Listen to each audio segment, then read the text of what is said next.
mis besos quedarán. Eres mi reina en esta tierra de reyes, aunque la vida se oponga con todas sus leyes, y te busco en la sombra de mis noches,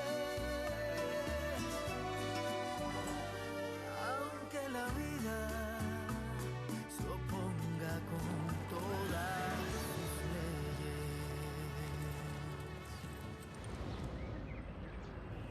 Hindi sana dadanak ang dugo ko. Hindi mo lang sana ako pinagtaksila noon, Julia. Ang gusto ko, akin ka lang. Pero iniwan mo ako para sa hayop na yun. Kaya naman kung hindi ka magiging akin, hindi ka rin mapupunta sa iba. Pero sinagad mo ako. Tumakas kayo, sumama ka sa kanya. Akala mo hindi ko kayo mahanap.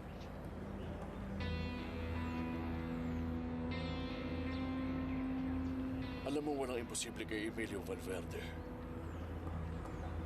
Pinangako ko na kukunin ko sa iyo lahat. At nagawa ko na. Pinatay ko ang walang iya mong asawa at kinuha ko ang pera niya. Dahil doon ay tayo ko ang negosyo. At yung naging anak niyong dalawa, anak ko na ngayon. Bagay lang yan sa'yo. Wala nang natira sa'yo, Julia. Wala na. Ako na lang ang meron ka.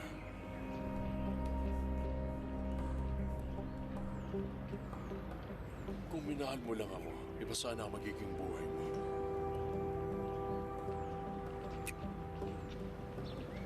Ikaw sana si Mrs. Valverde. Makakapiling mo si Isadora. Kawawang Isadora. Kailangan pa naman niya ang mama niya ngayon. Ang anak ko. Gusto ko siyang makita.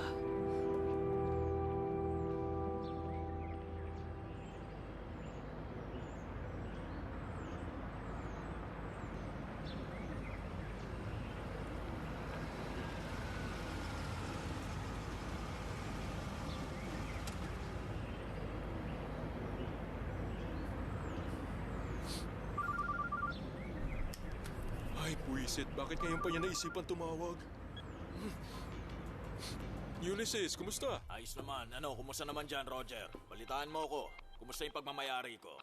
Okay naman lahat. Huwag ka mag-alala. Punong-puno ng customers yung palengke night kagabi. Nakakatuwa nga eh. Ibig ko sabihin. Kumusta si Patricia? Binabantayan mo ba siya maigi? Oo, syempre naman pare. Ako pa ba? Binabantayan ko siya ngayon. Buti kung ganon. Pabalik na kami ng US ngayon. Gusto ko lahat ng akin nasa ayos pagbalik ko, naintindihan mo?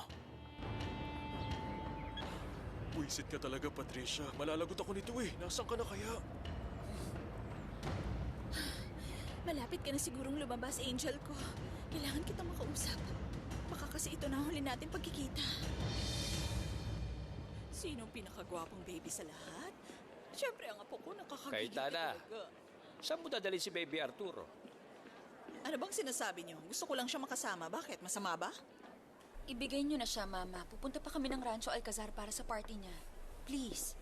Ma'am Cayetana, alam kong kinamumuhian niyo kami pero kailangan natin magkaisa para sa kapakanan ng anak ko. Ay, naku, kung makakapili ka lang sana ng ibang papa, no, apo ko? Mama. Sige, ma'am. Gagawin ko to para sa anak ko. Huwag niyo sanang masamain ang sasabihin ko. Kung gusto niyo sumama sa party, welcome kayo ron. Huwag kayong mag-alala. Rerespetuhin namin kayo. Respeto? Hindi mo naman alam kung anong ibig sabihin nun. At isa pa, ayoko makihalubilo sa mga katulad nyo. Nagsinungaling kayo para makapasok sa bahay ko at sakta ng mga anak ko. Sinira nyo ang reputasyon ng pamilya ko. Pasensya na, ma'am. Pero dinungisan nyo rin ang alaala ni Alma. Kahit kailan, hindi namin sinaktan ng mga anak nyo. Ganun ba? Siyempre hindi, ano. Mas masahol pa kayo sa akala ko. Lalong-lalo ka na. Inuto mo si Irina para pakasalan ka niya, hindi ba? Nang sa ganon, patuloy mo pa rin siyang lokohin. Pero hindi bale. Magdi-divorce din kayo, di ba, Apo? Sige, tignan na lang natin. Teka, Flavio, tama na. Tandaan mo, binyag to ng pamangkin natin. Please, akin ang anak ko. Mama, sige na. Ibigay niyo na siya sa papa niya. Okay, fine. Balang araw, magkakaroon ng hustisya. Mag-iingat kayo sa mga hinihiling nyo. Akin na siya. Bye, Ma.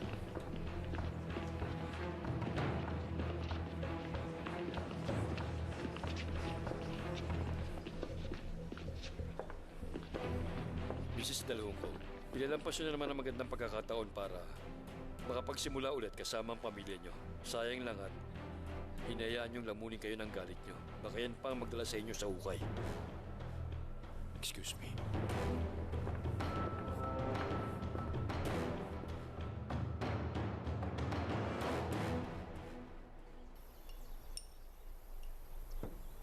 Sigurado magkakausap sila ni Pablo. Alam ko namang sumama siya sa binyag para makita si Ma'am Veronica at hindi para samahan si Sir Felipe. Ay, para kang praning. Bakit mo ba pinahihirapan ang sarili mo, Rocio? Sinabi na nga ni Pablo na hindi ka niya iiwan, hindi ba? Magtiwala ka lang sa kanya. Ano ka ba? Siguradong babawiin niya lahat ng sinabi niya kapag nalaman niyang hindi ako buntis. Kung gano'n, hanggat maaga, tapusin mo na tong kalokohan na to. Sabihin mo na sa kanya ang totoo. Rocio, hindi ka pwedeng mabuhay ng ganito. Sana ganun lang yun kadali, Nieves. Sa oras sasabihin ko sa kanyang totoo, tsak pupuntahan niya si Ma'am Veronica. Kung mananahimik ako, baka magkaroon ako ng chance. Relax lang, Tol. Dadaan lang ako sa bangko tapos didiretso na ako sa rancho. Okay, bye.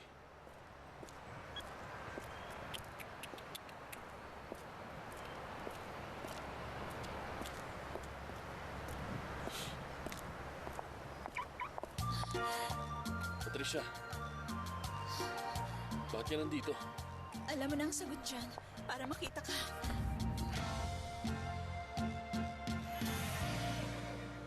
Eres mi reina en esta tierra de reyes.